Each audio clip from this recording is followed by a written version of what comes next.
वफाकी ते सूबाई बजट्स के अंदर पेश किए जाने वाले अदादो शुमार आम आदमी की समझ विच ते नहीं आते, पर इहदा असर आम आदमी तक जरूर आता है। तो फिर उन्होंने पता चलता है कि बजट ने उन्होंने जिंदगी विच की तब्दीली लियांदी है। बजट बेसिकली जी थोड़ा बहुत मुश्किलात तो हैं जी, मुश्किलात हैं आवाम नूं अगों फ्यूचर विच देखा जा सकता है कि इनके कोई दूररस नताइज पॉजिटिव नहीं है। लिहाजा असी अच्छे की उम्मीद रखते हैं, इंशाअल्लाह ताला अगों बेहतरी की उम्मीद करना कि फिलहाल तो बहुत टफ है। ਹੁਣ ਬਿੱਲ ਆਇਆ ਪਿਆ 5040 ਜ਼ਿੰਦਗੀ 'ਚ ਨਹੀਂ ਆਇਆ।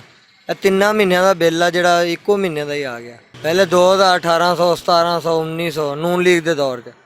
ਹੁਣ ਇਹ ਨया ਪਾਕਿਸਤਾਨ ਇਹੋ ਜਿਹਾ ਬਣਿਆ ਕਿ ਸਾਨੂੰ ਪੁਰਾਣਾ ਹੀ ਚੰਗਾ ਇਹਦੇ ਨਾਲੋਂ। ਤੇ हर चीज़ महंगी, तेल चीनी घ्यो, गरीब वास जीना मुश्किल हो गया। यकीन मानो भी कोई चीज़ कस्टमर कोई चीज़ लै नहीं सकता, पैसा उन्होंने जेब चो कढ़ना बड़ा मुश्किल हो गया।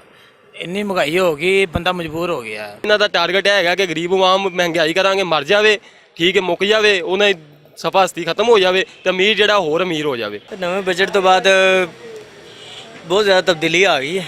ਪਹਿਲੇ ਨਹੀਂ, ਹੁਣ ਤੇ ਆ ਗਈ ਤਬਦੀਲੀ, ਕਿਉਂਕਿ ਵੇਖੋ ਹਾਲਾਤ ਬਹੁਤ ਖਰਾਬ ਨੇ। ਕਾਰੋਬਾਰੀ ਹਾਲਾਤ ਬਿਲਕੁਲ ਖਤਮ ਹੋ ਚੁੱਕੇ ਨੇ, ਕਾਰੋਬਾਰ ਰਿਹਾ ਹੀ ਨਹੀਂ। ਮਾਰਕੀਟਾਂ ਦੇ ਹਾਲਾਤ ਬਹੁਤ ਖਰਾਬ ਨੇ, ਗਰੀਬ ਹੋਰ ਗਰੀਬ ਹੋ ਰਿਹਾ, ਅਮੀਰ ਹੋਰ ਅਮੀਰ ਹੋ ਰਿਹਾ।